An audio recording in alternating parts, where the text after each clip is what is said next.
बहुत बहुत स्वागत है आप सभी का अपने इस online YouTube channel advance institute में। आज हम लोग देख रहे हैं कि इम्पोर्टेंट टॉपिक खाद्य प्रसंस्करण। ठीक है, खाद्य प्रसंस्करण ये टॉपिक जो है ये एमपीपीएससी के सिलेबस में है ना, एमपीपीएससी सिलेबस में है और साथ ही आपके वर्ग 3 के सिलेबस में है। ठीक है, तो ये मैं आपको एमपीपीएससी और वर्ग 3 के सिलेबस के अकॉर्डिंग ये चीज़ बता रहा हूँ। ठीक है, चलिए तो इसको शुरू करते हैं। इसमें क्या है, क्या चीज़ें हैं जो आप लोग को जाननी चाहिए। ठीक है, तो वीडियो को स्टार्ट करते हैं। सबसे पहली बात जान लीजिए खाद्य प्रसंस्करण होता क्या है। तो खाद्य प्रसंस्करण मतलब खाने योग्य खाद्य, खाद्य मतलब क्या होता है, खाने योग्य, और प्रसंस्करण मतलब होता है प्रोसेसिंग। तो ऐसे ही खाने योग्य वस्तु को जिससे प्रोसेस करके बनाया जाता है वो क्या कहलाता है, खाद्य प्रसंस्करण कहलाता है। ठीक है, अब खाद्य प्रसंस्करण जो है इसकी पहले अपन लोग परिभाषा जान लेते हैं। क्या है इसकी परिभाषा, क्या इसकी इम्पोर्टेंट चीज़ है जो हम लोग को क्या करना चाहिए, जानना चाहिए। तो ये है कि यह एक औद्योगिक प्रक्रिया है। पहली बात ये कैसी है, इंडस्ट्रियल जो प्रोसेस है ये कृषि से प्राप्त कच्चे उत्पाद रासायनिक भौतिक जैविक प्रक्रिया द्वारा उसका मूल्यवर्धन जीवन काल तुरंत खाने योग्य बनाया जाता है। उसी को क्या कहते हैं, खाद्य प्रसंस्करण। अब सिंपल समझिए, जैसे आप लोग माजा पीते हैं, माजा माजा एक मैंगो फ्रूट ड्रिंक है। तो ये क्या करते हैं, ये लोग क्या करते हैं, आम का रस को पहले तो आम खरीदते हैं, आम का रस बना करके माजा के रूप में बेचते हैं। तो यही क्या है, फ्रूट प्रोसेसिंग है। ठीक है, और मैं समझाता हूँ आप लोग को। जैसे आप लोग मैगी खाते हैं, मैगी खाते हैं ना, मैगी ये अगेन क्या है, एक फूड प्रोसेसिंग प्रोडक्ट है। कैसे भैया, इन्होंने क्या किया, गेहूं खरीदा, मैदा खरीदा, नमक खरीदा और उसको सब मिला करके मैगी बना दिया और इसे खाने योग्य बना दिया। तो वो क्या हो गया, फ्रूट प्रोसेसिंग हो गया, खाद्य कहने खाद्य प्रसंस्करण हो गया। ठीक है, ऐसी कई सारी चीज़ें होती हैं जो अपने यहाँ मिलती हैं, जैसे फ्रूटी हो गया आपका। ठीक है, ये सब चीज़ें क्या है, फूड प्रोसेसिंग के अंतर्गत ही आते हैं। ठीक है, अब ये जो सिलेबस मैं आपको बता रहा हूँ एमपीपीएससी और वर्ग 3 के लिए है। खाद्य प्रसंस्करण के प्रकार क्या हैं, तो ये जो है 3 प्रकार के होते हैं भैया। कौन कौन से, पहला हो गया प्राथमिक, दूसरा हो गया द्वितीयक, तीसरा हो गया तृतीयक। तो 3 प्रकार के क्या होते हैं, इसके खाद्य प्रसंस्करण के प्रकार होते हैं। इसमें क्या होता है, भौतिक प्रक्रिया होती है। ठीक है, इसमें भौतिक और रासायनिक प्रक्रिया होती है और इसमें भौतिक रासायनिक और जैविक तीनों प्रकार की प्रक्रिया होती है। अब इनको समझते हैं कि भौतिक प्रक्रिया प्राथमिक है, द्वितीयक जो है वो भौतिक और रासायनिक प्रक्रिया है और तृतीयक जो है भौतिक प्लस रासायनिक दोनों प्रकार की, रासायनिक प्लस जैविक तीनों प्रकार की क्या है, तृतीयक आपकी प्रोसेसिंग है ना, खाद्य प्रसंस्करण है। पहला जो है इसमें गुणवत्ता में सुधार करना होता है। इसका मेन काम क्या होता है, भौतिक प्रक्रिया में गुणवत्ता का सुधार करना होता है। मूल्य वर्धन भी हो जाता है कम मात्रा में। जैसे मान लीजिए कोई चीज़ है तो उसका मूल्य क्या होता है, वर्धन मतलब बढ़ जाना, मूल्य का बढ़ना हो जाता है। जैसे मान लीजिए इसमें ग्रेडिंग होती है, आपका धोना होता है, पैकेजिंग होती है। अब मैं इसको आपको एक सही वो बताता हूँ इसके लिए। जैसे मान लीजिए आप लोग गेहूं खरीदते हैं बाज़ार में, तो उसको सीधे आप गेहूं को उठाइए और गेहूं को सीधे ले जाके पिसवा लीजिए। लेकिन गांव वाले गेहूं जो होते हैं उसमें क्या होता है भैया, आप उसको पहले लाएंगे घर, उसको धोएंगे, उसको सुखवाएंगे, उसको फिर बिनेंगे, फटकेंगे, फिर जाके वो पिसाने योग्य होता है। तो जो आप बाज़ार में खरीदते हैं वो गेहूं पहले ही क्या करते हैं, उसको धो लिया जाता है, उसकी अच्छी पैकिंग कर ली जाती है, जिससे उसमें मतलब बेकार चीज़ें होती हैं वो हट जाती हैं, उसकी ग्रेडिंग कर देते हैं, जिससे उसकी गुणवत्ता क्या होती है, अच्छी हो जाती है। बड़े बड़े गेहूँ अच्छे अच्छे दाने उसको अलग कर लेते हैं। तो ये हो गई प्राथमिक, मतलब इसमें भौतिक प्रक्रियाओं का केवल क्या होता है, काम होता है। अब आते हैं अब उसको दूसरे वाले में। इसमें क्या है, इसमें जैसे हो गया आपका द्वितीयक, इसमें होता है भौतिक और रासायनिक दोनों प्रकार की प्रक्रिया होती हैं। तो भैया उसको तो पहले उपयोग हेतु हमने बना लिया था प्राथमिक उपयोगिता में, भौतिक प्रक्रिया प्राथमिक खाद्य प्रसंस्करण में। दूसरे में क्या है, उसको अगर अपन किसी मशीन के द्वारा क्या करते हैं, उसको पिसवाते हैं, तो वहाँ पे फिर ये हो जाएगा आपका द्वितीयक। मतलब अपन लोग के पास गेहूं आया, उसको धोया बिना फटका और उसके बाद उसको पिसवा लिया तो वो द्वितीयक में चला गया। और उसी गेहूं का आप अगर बिस्कुट बना लें फैक्ट्री में ले जा करके तो वो क्या हो जाएगा, तृतीयक हो जाएगा। ठीक है, ये चीज़ है। तो अब तृतीयक क्या है? तृतीयक है जिसमें भौतिक, रासायनिक और जैविक तीनों प्रकार के गुण हो। जैसे बिस्किट फैक्ट्री हो गया, खाने योग्य बनाना हो गया, जैसे मान लीजिए आटा बन गया उसका, ठीक है, बिस्किट बन गई आटा से, है ना। मतलब एक ये ग्राफ समझाया कि गेहूं से आटा बना, मतलब ये पहले से दूसरे में गया, द्वितीयक में गया, और गेहूं के आटे से क्या बन गया, बिस्किट बन गया, मतलब ये क्या हो गया, तीसरे पॉइंट में चला गया। तो कुल मिला के प्राथमिक, द्वितीयक, तृतीयक, ये चीज़ इसमें क्या होता है, अंतर होता है। ठीक है, चलिए नेक्स्ट चलते हैं, आगे क्या है इसमें। चलिए अब इसमें क्या है, खाद्य प्रसंस्करण का महत्व समझते हैं। इसमें क्या महत्व है इसका। ठीक है, तो इसमें पहली बात तो इसका क्या है, विकास में योगदान है। जो अपना देश का विकास है उसमें इसका विशेष योगदान है। निर्यात में इसका योगदान है 13% का, रोजगार में 12.8% का रोजगार है। 3 मिलियन लोग जो हैं इस पे रोजगार कर रहे हैं। ठीक है, रोजगार कर रहे हैं। अब ये आप समझेंगे कि निर्यात ये रोजगार कैसे हो रहा है। जीडीपी में इसका 2% की हिस्सेदारी है, कृषि विनिर्माण में इसका 11% की है, और समावेशी विकास में इसका, समावेशी मतलब जानते हैं सब समाज के लोग, जैसे SC ST OBC जनरल, सबके इसमें इसका विशेष योगदान है खाद्य प्रसंस्करण में। अब मैं आपको एक चीज़ बताता हूँ, ये खाद्य प्रसंस्करण जो आप ये देख रहे हैं 13%, 12%, जैसे मान लीजिए कोई कच्चा मीट है, ठीक है, मीट आप लोग जानते हैं इसको क्या करते हैं, बढ़िया अच्छा ऐसे कवर अप बना के विदेश भी भेजते हैं। तो विदेश जब तक वो जाता होगा तो ख़राब ना हो जाना चाहिए उसको, लेकिन उसको क्या करते हैं, फूड प्रोसेसिंग करते हैं, जिससे वो क्या होता है, अच्छा बना रहता है। जैसे मान लीजिए एक छोटा सा एग्जांपल देता हूँ अमूल का। अमूल दूध आप जानते हैं, अमूल दूध पीता है इंडिया, आप लोग ने सुना होगा। ये अमूल दूध होता है, इसको क्या करते हैं, गांव से जाकर लोगों से पहले अमूल कंपनी के जो अधिकारी होते हैं वो उसको कलेक्ट करते हैं, कर्मचारी। ठीक है, कर्मचारी जब उसे कलेक्ट करेंगे फिर उसको क्या करेंगे, फूड प्रोसेसिंग करेंगे। फूड प्रोसेसिंग करेंगे तो उसकी जो लाइफ है वो बढ़ जाएगी, और दूध में कई सारे इंपॉर्टेंट चीज़ जो होते हैं वो मिलाते हैं, जिससे क्या होता है, दूध और शक्तिशाली बनता है, और मतलब अच्छा बनता है, और उसमें क्या होते हैं, तत्व आ जाते हैं। ठीक है, तो ये चीज़ होती है, और इसी को बोलते हैं अपन लोग विकास में योगदान। तो अब भैया अमूल दूध बना तो उसको अपन हर जगह बेचेंगे, उसका आयात निर्यात करेंगे। जैसे मैगी है, चाइना से मैगी आती थी, ठीक है, अपने यहाँ इप्पी बन गई, इप्पी जो नूडल है ये इंडिया का है। तो इस तरह से क्या हुआ, फूड प्रोसेसिंग क्या हुई, इंडिया में होने लगी। ठीक है, अब यही चीज़ है कि जैसे मान लीजिए मैं आपको समझाता हूँ सिंपली, कि अपन अगर विदेशी सामान अगर यूज ना करें, केवल अपन लोग क्या करें, अपने स्वदेशी सामान यूज करें, तो अपना स्वदेशी जो पैसा है वो अपने भारत में ही रहेगा, और जो विदेश वाले सामान का जो पैसा है वो तो अपना यहाँ से भैया फ़ायदा उठा के अपने देश ले जाते हैं। तो इसलिए अपना जो रुपया है वो डॉलर की अपेक्षा क्या होता है, कम होता है। अगर अपन लोग ना करें उसको, ना वहाँ से क्या करें, अपने भारत के सामान का यूज़ करें, जैसे पतंजलि आप यूज कर लें, और भी बहुत सारे इंडियन ब्रांड्स हैं, अगर आप लोग सर्च करेंगे तो उससे क्या होगा कि अपने भारत का जो ग्राफ है वो ऊपर उठेगा, जिससे अपना जो पैसा है वो मजबूत हो जाएगा। जैसे मान लीजिए इंडिया, अगर मैं एक छोटा सा एक ग्राफ बता रहा हूँ, जल्दी मैं कोर्स में आ रहा हूँ क्योंकि मैं भी भारतीय हूँ तो मेरा फर्ज बनता है आप लोग को बताना। अगर अपन लोग 90 दिन तक कोई भी विदेशी सामान नहीं खरीदें तो अपना जो पैसा है वो डॉलर के इक्विवेलेंट बन जाएगा। ठीक है, समझ रहे हैं मेरी बात को, जो पैसा है वो डॉलर के इक्विवेलेंट हो जाएगा अगर 90 दिन तक न खरीदें। सोचिए, तो बहुत ज़्यादा ज़रूरी नहीं है अपन अपने स्वदेशी सामान का प्रयोग करें।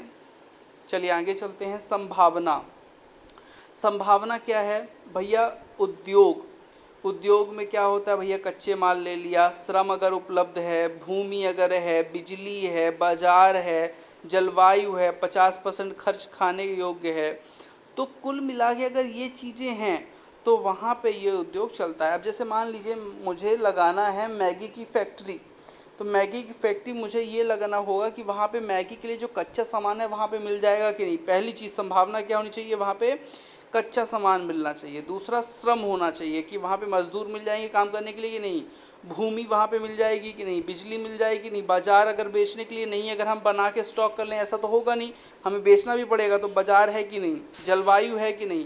तो ये सब चीज़ें क्या हैं भैया। अब हमने सोचे कि भैया जा कर के क्या करें, जो वो कुल्फी होती है ना, जो आइसक्रीम होती है, आइसक्रीम, ठीक है, तो जो आइसक्रीम है उसको आप ले जाके जम्मू एंड कश्मीर में बेचें तो क्या चलेगा, वो इतना ज़्यादा नहीं चलेगा। तो मतलब जलवायु का होना भी सही तरीके से ज़रूरी होता है, ठीक है। तो इस चीज़ को अपन लोग यहाँ पे समझ लिए हैं, ठीक है।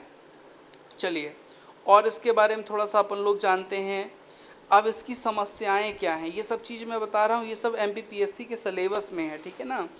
तो एक एक चीज़ मैं बता रहा हूँ, इसमें समस्याएं क्या हैं।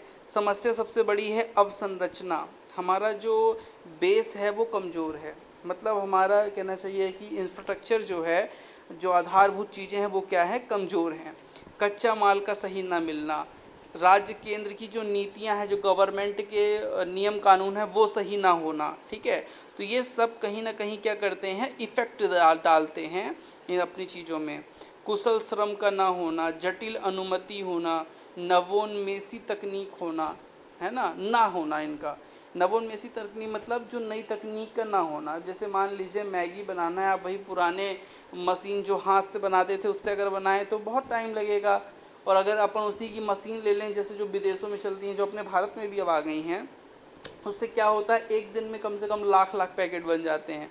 नहीं तो भैया पहले क्या था कि पहले 10 मजदूर मिलकर के ऐसे ही 2 4 10 20 पैकेट 100 पैकेट बना लेते थे, लेकिन अब वही 10 मजदूर केवल मशीन की सहायता से लाखों पैकेट बना रहे हैं। तो ये सब चीज़ें होती हैं। अब चलते हैं खाद्य प्रसंस्करण उद्योग। अब कौन कौन से, देखिए यही इंपॉर्टेंट है कि ऐसे कौन कौन से उद्योग है जो खाद्य प्रसंस्करण के हैं। भैया दाल हो गया, दाल जो गोल गोल होती है उसको ले जाके भैया पहले वो मशीन वाले उसको फोड़ते हैं, दरते हैं जिसको बोलते हैं, फिर उससे दाल निकलती है, उसको पॉलिशिंग करते हैं, तो ये फूड प्रोसेसिंग में आ गया। चावल मिल हो गया, शक्कर गन्ना इकट्ठा किए, रस निकाले, उसको एकत्रित किए, फिर उसका कचड़ा बाहर किए, फिर उसका गुड़ बनाए, शक्कर बनाए, है ना। चिप्स आलू इकट्ठा किए, फिर उसको काटे, इस तरह से बनाए, तेल मिल किए, ये बियर जो होती है आप लोग जानते होंगे, सॉस हो गया, चटनी हो गया। तो ये सब क्या है, एक प्रकार की फूड प्रोसेसिंग है। सॉस एक बहुत बड़ा एग्जाम्पल है फूड प्रोसेसिंग का। जैसे टमाटर को लाए, इकट्ठा किए, उसको उबाल के फिर बनाए, तो ये सब क्या है, फूड प्रोसेसिंग में आते हैं, यही सब उद्योग हैं। चलिए आगे चलते हैं अपन लोग। अब क्या है, स्थान निर्धारण। तो स्थान निर्धारण में क्या है, उद्योग के लिए क्या क्या होना चाहिए, किस स्थान पे लगाना चाहिए उसको। तो सबसे पहली बात यह है कि वहाँ पे श्रम वाले व्यक्ति जो हैं वो मिल जाएं। ऐसा ना हो कि आपने लगा दिया भैया वहाँ पे पूरे रिच रिच आदमी है, वो कम काम करने के लिए तैयारी नहीं है। फिर कच्चा माल आसानी से आपको मिल जाए, ठीक है, कच्चा माल का परिवहन आसानी से वहाँ पे हो जाए। अब आप सोचिए कि चावल आपको क्या करना है, चावल का कोई काम आपने चालू किया और वहाँ पे मिलता गेहूं है, तो फिर आपका काम क्या हो जाएगा, रुक जाएगा। तो ये सब चीज़ें नहीं होनी चाहिए, ठीक है। इसलिए उचित स्थान का निर्धारण करना चाहिए। बिजली आसानी से उपलब्ध होनी चाहिए। भैया आपने लगा दिया उद्योग, अब आपको बिजली मिल ही नहीं रही, तो पता चला कि हमें 10 किलोमीटर दूर से बिजली लानी पड़ेगी। तो ये सब चीज़ें क्या हैं, आपको ध्यान देना पड़ेगा। पानी का विशेष ध्यान देना पड़ेगा कि भैया आपको पानी वहाँ मिल रहा है कि नहीं। आपने लगा दिया पहाड़ में कोई उद्योग, अब पानी वहाँ मिल नहीं रहा, ले दिक्कत है ना। स्वच्छता का भी आपको ध्यान देना पड़ेगा, बाजार का ध्यान देना पड़ेगा। तो कई सारी ऐसी चीज़ें होती हैं जो स्थान निर्धारण के लिए क्या हैं, जरूरी होती हैं देवियों सज्जनों। चलिए और मैं आप लोग को थोड़ा सा बता दूं इन सब चीज़ों के बारे में। आगे चलते हैं। अब है आपका पूर्ववर्ती और अग्रवर्ती आवश्यकता। पूर्ववर्ती मतलब हमें पहले से किस चीज़ की आवश्यकता पड़ती है, और जब हम उस चीज़ को स्थापित कर देते हैं तो उसके बाद हमें किस चीज़ की ज़रूरत पड़ती है, तो उसके बारे में समझ लेते हैं थोड़ा सा। पूर्ववर्ती और अग्रवर्ती, स्थान निर्धारण, सस्ता श्रम, ठीक है, बिजली, रजिस्ट्रेशन, मांग, कच्चा माल, मतलब ये सब चीज़ें होती हैं। अब देखिए पहले मैं थोड़ा सा एक क्रम से आपको बताऊंगा तभी आपको समझ में आएगा। स्थापित होने से पहले की आवश्यकता क्या क्या होती हैं। खाद्य प्रसंस्करण उद्योग को स्थापित कैसे करते हैं, स्थापित होने के बाद की क्या आवश्यकताएं हैं। तो सबसे पहले आप समझिए, उसके पूर्व आपको क्या देना है, स्थान का निर्धारण करना है। ये स्थापित करने के पहले सस्ता श्रम वहाँ पे उपलब्ध है कि नहीं, बिजली वहाँ पे उपलब्ध है कि नहीं, रजिस्ट्रेशन आपको वहाँ पे करवाना पड़ेगा।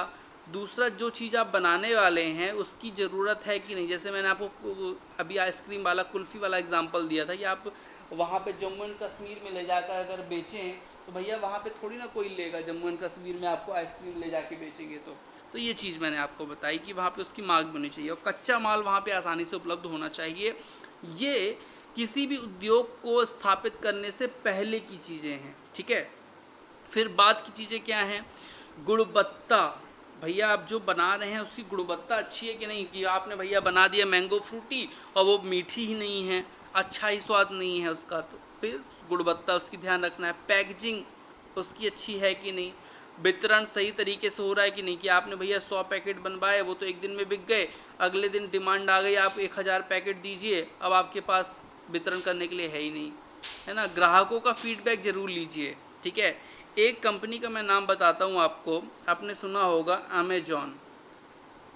अमेजॉन एक कंपनी, ऐसी कंपनी है जो केवल ग्राहकों के रिव्यू पे आधारित है, ग्राहकों को क्या चाहिए उस पे ये काम करती है, इसलिए सबसे बड़ी क्या बनी है, डायरेक्ट सेलिंग कंपनी बनी हुई है, ठीक है। फिर आते हैं अपन लोग किस पे, मांग पूर्ति पे। उसकी मांग की जो है उसकी अपन पूर्ति कर पा रहे हैं कि नहीं, जो उसका भंडारण है उसको हमने किया है कि नहीं। तो ये सब चीज़ें क्या है देवी सज्जनों, जरूरी हैं। अब आते हैं थोड़ा सा अपन लोग इसके योजना पर, ठीक है। क्या योजना होनी चाहिए इसके लिए हमें, तो मेगा फूड पार्क के लिए 11वीं पंचवर्षीय योजना में 30 मेगा फूड पार्क बनाने का लक्ष्य रखा गया था, ठीक है। 11वीं पंचवर्षीय योजना में कितने का, 2013 mega food 30 mega food park बनाने का लक्ष्य रखा गया था। क्वेश्चन ये आ जाएगा 11वीं पंचवर्षीय योजना कब से कब तक रही, ठीक है। तो ये मेरा क्वेश्चन आपसे है, आप लोग मुझे बताएं कि कब से कब तक थी, कमेंट बॉक्स में बताएंगे, ठीक है। ये क्वेश्चन मेरा है। 12वीं पंचवर्षीय योजना थी 12 से 17 तक, 17 से इसको हटा दिया गया था, फिर नीति आयोग लगा दिया गया था। अब इसके पहले की जिम्मेदारी आपकी है कि आप बताएं मुझे।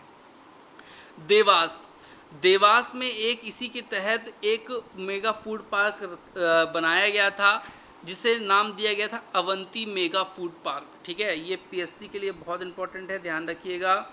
अवंती मेगा फूड पार्क 11वीं पंचवर्षीय योजना के आधार पर देवास में बनाया गया था।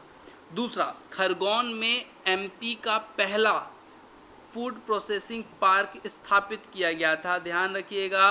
एमपी में कहाँ, खरगोन में, एमपी में खरगोन में पहला मेगा फूड पार्क क्या किया गया था, फूड प्रोसेसिंग पार्क स्थापित किया गया था। देवास में अवंती मेगा फूड पार्क स्थापित किया गया है।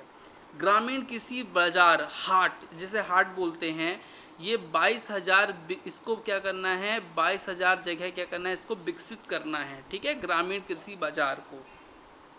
हालांकि ये आप अगर आप देख रहे हो या ना देखे हो अपने गांव में, मेरे गांव में ये कृषि हाट बाजार खुला हुआ है, ठीक है। नीति आयोग ग्राम स्तर पर खरीद केंद्र बनाए जाए, ये 2011 में एग्रीकल्चर एक्सपोर्ट जोन बनाए गए थे, ठीक है। नीति आयोग ने इस पर क्या किया है, ये काम किया था कि ग्राम स्तर पर क्या है, खरीद केंद्र बनाए जाएं। जैसे मान लीजिए अभी क्या होता है, 100 गांव मिला करके एक खरीदी केंद्र बनाते हैं, जिससे वहाँ पे कई भीड़ हो जाती है और कई उसके कारण पैसा का लेन देन और कई प्रकार का घूसखोरी हो जाती है, ठीक है। तो नीति आयोग ने क्या किया था कि इसको बनाने की क्या किया था कि हर गांव में खरीद केंद्र होना चाहिए। 2001 में एग्रीकल्चर एक्सपोर्ट जोन क्या किया गया था, बनाया गया था, ठीक है। ये ध्यान रखना है, एग्रीकल्चर एक्सपोर्ट जोन कब बनाया गया था, तो 2001 में, इसको आप लोग को ध्यान रखना है, ठीक है ना। चलिए आगे चलते हैं। ये वीडियो थोड़ा सा और है 5-10 मिनट का, तो क्योंकि ये बड़ा चैप्टर और एमपीपीएससी का बहुत इंपॉर्टेंट चैप्टर है, इसलिए मैं आपको अच्छे से बताऊंगा इसको, है ना, बहुत जल्दीबाजी नहीं करूंगा। फिर है 2016 से 2020 अम्ब्रेला जोन, इसको ध्यान रखिएगा, इंपॉर्टेंट है। अम्ब्रेला जोन मतलब क्या था, इसमें प्रधानमंत्री किसान संपदा योजना केंद्र सरकार की थी, जिसे 6,000 करोड़ में क्या किया गया था, योजना को बनाया गया था, जिसमें क्या था, अधोसंरचना का विकास था, मतलब इंफ्रास्ट्रक्चर, मतलब बिजली हो गया, रोड हो गया, पानी हो गया, इसका अच्छा सुविधा देना था। अधोसंरचना का क्या था, विकास था।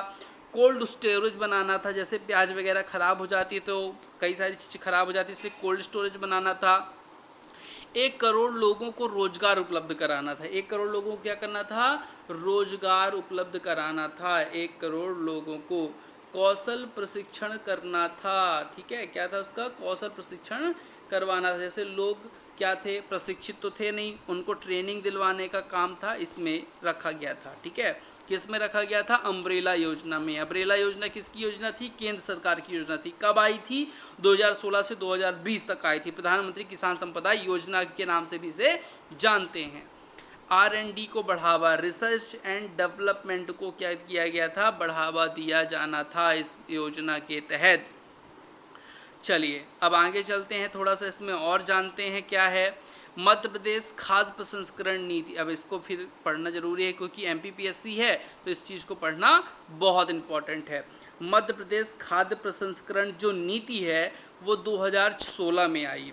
इसमें लाभ का, अनुदान का क्या किया गया, जो फ्रूट प्रोसेसिंग बिजनेस करेंगे उनको बढ़ाने के लिए लाभ दिया जाने लगा, अनुदान दिए जाने लगे। भैया आप 5 लाख रुपए हमसे लीजिए, इसमें आपका 10% गवर्नमेंट ऑफ कर देगी, 90% पैसा आप लौटा दीजिएगा छोटी छोटी किस्तों में। ठीक है, तो अनुदान इसमें देने के लिए फ्रूट प्रोसेसिंग को बढ़ावा देने के लिए किया गया था। अनुदान देने के लिए, प्रमाणीकरण करने के लिए, शोध एवं विकास के लिए, निवेश संवर्धन, श्रम ग्रहण, न्यून कौशल, स्थानीय किस्मों के संरक्षण, उच्च आय, ग्रामीण अवसंरचना विकास। ठीक है, एक मैं अच्छी चीज बताता हूँ, आप लोग ने फ्रूटी पिया होगा।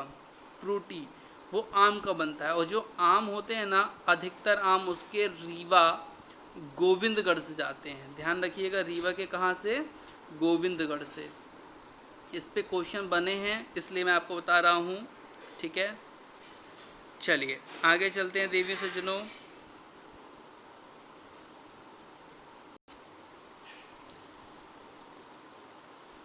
चलिए अब मैं आपको कुछ चीजें बता रहा हूं, इन चीजों को अगर आप समझ गए तो इससे क्वेश्चन निश्चित तौर पे बनेंगे, और ऐसे क्वेश्चन बनेंगे जो आपके एग्जाम के लिए इंपॉर्टेंट होंगे। पहली बात, अपेडा क्या है।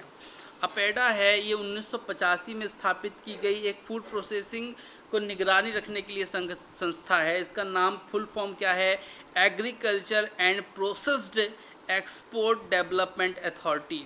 ठीक है, तो इसका पूरा नाम है एग्रीकल्चर एंड मतलब आपका हो गया एग्रीकल्चर मतलब ए, और पी मतलब प्रोसेस, एक्सपर्ट, और फिर क्या हो गया डेवलपमेंट, और फिर क्या हो गया आपका अथॉरिटी। तो कुल मिलाकर के ये क्या हुआ आपका agriculture processed export development authority. ठीक है, इसकी स्थापना कब हुई थी, 1985 में। इसे ध्यान रखिएगा, MPPSC के लिए अच्छे क्वेश्चन है ये। उद्देश्य इसका क्या था, इसका उद्देश्य था कृषि प्रसंस्करण पदार्थ का निर्यात, बाजार और उसकी R&D करना, मतलब उसकी जांच पड़ताल करना, रिसर्च मतलब जांच करके उसको और अच्छा बनाना, बाजार उसका क्या करना, बाजार बनाना, और उसको क्या करना, निर्यात करना दूसरे देशों में। ठीक है, अब आते हैं फसई। फसई के बारे में तो आप लोग बहुत जानते होंगे। फसई मतलब होता है food safety and standard authority of India. क्या होता है, food safety and standard authority of India, FSSAI. किसी भी आप खाने वाले सामान में देखेंगे तो वहां पे फसई लिखा रहेगा। फसई लिखा रहेगा मतलब वो फसई द्वारा सर्टिफाइड है, मतलब हम वो खाने योग्य है, फूड प्रमाणित करना। अच्छा, फसई के मैं एक चीज बता दूं, जैसे आप लोग कुछ दिन पहले जाने होंगे कि मैगी में कांच मिला है।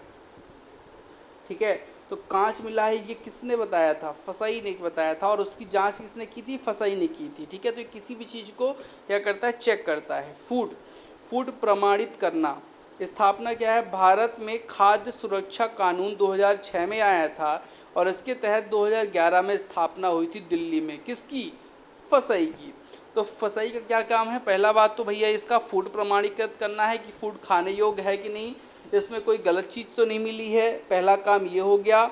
और दूसरा, स्थापना इसकी कब हुई थी, भारत में खाद्य सुरक्षा कानून 2006 में आया था, और इसके तहत 2011 में स्थापना हुई थी। ध्यान रखिएगा, अपेडा की 1985 में, फसई की 2011 में। चलिए, अब है इलिफ्ट। अब इसमें क्या है, इसको थोड़ा सा समझ लीजिए। इसका फुल फॉर्म है Indian institute of food and product technology. ठीक है, इसकी स्थापना 1967 में हुई थी तमिलनाडु में। ये इतना इंपॉर्टेंट नहीं है, लेकिन फसई और अपेडा जरूर याद रखिएगा। ठीक है, और फिर आ गया आपका ये CIFTR। ठीक है, sifter, central institute food technology research. इसका स्थापना कहाँ हुई थी, मैसूर में हुई थी 1950 में। इसका काम क्या है, रिसर्च एंड डेवलपमेंट, मतलब उसके बारे में और जानना और उसका और डेवलपमेंट करना। तो कुल मिला के आपको ये जान लेना है कि जितनी भी चीज़ें मैंने आपको बताई हैं खाद्य प्रसंस्करण की हैं, इम्पॉर्टेंट हैं और आपके परीक्षा में निश्चित तौर पे पूछे जाने वाली हैं। ठीक है, तो चलिए आज की वीडियो में इतना ही रखते हैं। अगर आपको वीडियो अच्छा लगा हो तो सब्सक्राइब कीजिएगा, और अगर आप मेरे इस ग्रुप से ऐड होना चाहते हैं तो ये 99936811 नंबर है। इसमें आप अगर अपना नाम लिख देंगे और आप लिखेंगे ALI ज्वाइन, तो मैं आपको अपने ग्रुप में, एडवांस लर्निंग इंस्टीट्यूट में, व्हाट्सएप ग्रुप में ऐड कर लूँगा, जिससे आपको कई सारी सुविधा मिलेंगी। और हो सकता है कि अब कुछ दिन बाद मैं ऑनलाइन क्लास भी स्टार्ट कर दूं। ठीक है, तो ऑनलाइन क्लास में आप लोगों को बहुत सारी चीज़ें मिलेंगी और बहुत ही अच्छे उसमें। ठीक है, तो चलिए आज के लिए इतना ही रखते हैं, मिलते हैं नेक्स्ट वीडियो पे। बहुत बहुत धन्यवाद आप सभी का। चैनल को सब्सक्राइब जरूर कीजिएगा और शेयर कीजिएगा ज़रूरतमंद जो होंगे MPPSC की तैयारी करने वाले, वर्ग 3 की तैयारी करने वाले। बहुत बहुत धन्यवाद आप लोग।